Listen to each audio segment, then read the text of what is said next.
E agora aqui no estúdio a gente vai falar sobre as etapas para o desenvolvimento da comunicação infantil ou marcos para o desenvolvimento da comunicação infantil. Para falar sobre esse assunto, está aqui comigo no estúdio Laíse Amorim, ela que é fonoaudióloga. Seja muito bem-vinda, Laíse. Obrigada, bom dia, muito obrigada pelo convite. Já queria que já começasse explicando o que são esses marcos, que etapas são essas, né, para o desenvolvimento da comunicação infantil. Então, os marcos de desenvolvimento nada mais é que habilidades que a gente espera para que essa criança aconteça, né, durante a sua idade, durante a sua trajetória. Então, a gente pode fazer uma analogia, por exemplo, com a educação.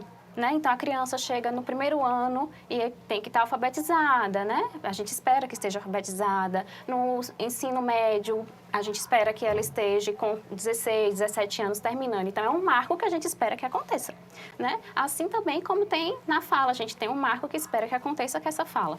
Laís, toda criança é individual, né? Tem umas que são mais aceleradas, tem outras que são mais lentas. Eu falo isso porque eu tenho dois filhos pequenos, enquanto um demorou muito para falar ao meu contexto, o outro foi muito mais rápido em relação a tudo.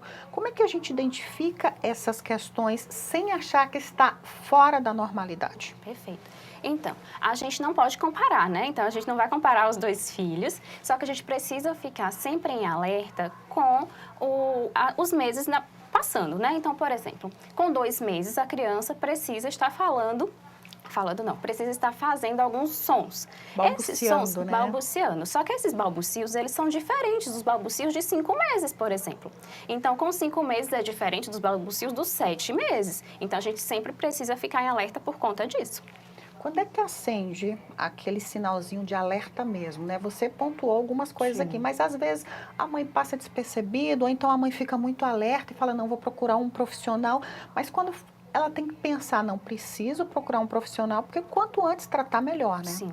Então, né, se quando a criança é bebê, a gente sempre fala assim, quando a gente tem um filho, nossa, passou tão rápido, já tem 1 ano, né? Mas passa rápido justamente porque esses sons, eles vão mudando de acordo com o passar do tempo, né? Dos meses ali mesmo. Então, cada mês, esses sons vão mudando. Então, a gente sempre precisa ficar em alerta por conta disso. Então, chegou no ano ali, ele já tem que estar fazendo totalmente outras falas, né? Diferente de quando ele tinha 2, 3 meses. Até quando eu posso esperar para minha criança, para o meu filho começar a falar? Sim, perfeito. Então, a gente fala que com 1 ano de idade, as crianças têm que estar fazendo mais ou menos umas 5, 6 palavras, né? Palavras soltas. A gente tem uma régua. Essa régua a gente chama de marcador. Então, esse marcador, ele pode vir 2 meses para menos. Então, com 10 meses, as crianças já podem, sim, começar essas primeiras palavras. E a gente pode esticar esse marcador para 1 ano e 2 meses também. Então, aí, se com 1 ano e 2 meses não aconteceu, liga o alerta. Meu filho, quando era pequenininho, ele tinha a língua que a gente chama de língua Sim, presa, né? E sim. fizeram aquele cortezinho, mas mesmo assim ele não conseguiu falar certas palavras perfeitamente. E com isso a gente teve que fazer uma outra cirurgia. Enfim, como é que a gente pode perceber que aquela criança ela fala muito errado e aquilo não está dentro do contexto? Perfeito. Então, com 1 ano e 6 meses, mais ou menos, não, os marcadores estão indicando para a gente que pode estar, as crianças podem estar fazendo os fonemas bilabiais, que a gente chama de pa, ma, ba, fazendo eles certinhos. Então, a gente tem mais ou menos de 1 ano e 6 meses até 4 anos e meio, 5 anos, para estar falando eles todos certinhos. Chega nos 5 anos, por exemplo, as crianças já estão fazendo, por exemplo, o último som do r, de barata, né, que a gente chama do cebolinha, para o balata. Então, ele precisa já ficar correto, porque senão, quando chega mais para frente, pode ser que erre também na escrita. A criança vai falar vai escrever do jeito que fala. Falando errado, se ela fizer um trabalho, um tratamento, vamos dizer assim, tem como consertar? Sim, com certeza. O tratamento é a solução para a gente poder correr contra o tempo. Como você falou em tratamento, como é que é feito esse tratamento, Laíse? O tratamento fonoaudiológico é feito através de protocolos, né? Dependendo da idade de cada criança. Então, a gente vai aplicar um protocolo, dependendo da queixa, né, que a mãe, que a família vai trazer para a gente. Então, se esse protocolo, se essas respostas da mãe, ele tem 6 anos, um exemplo, e ele está me dando respostas de 3 anos, a gente vai lá nas respostas de 3 anos e vê que fase que ele está. E aí, daí, a gente começa para poder regularizar até a fase que ele precisa estar, né, que é a de 6 anos. que pode afetar o desenvolvimento de uma criança? Porque às vezes dentro de casa a gente está com alguma coisa afetando, atrapalhando e a gente não sabe. Perfeito. Então, a gente tem vários marcadores, né, que a gente pode chamar assim.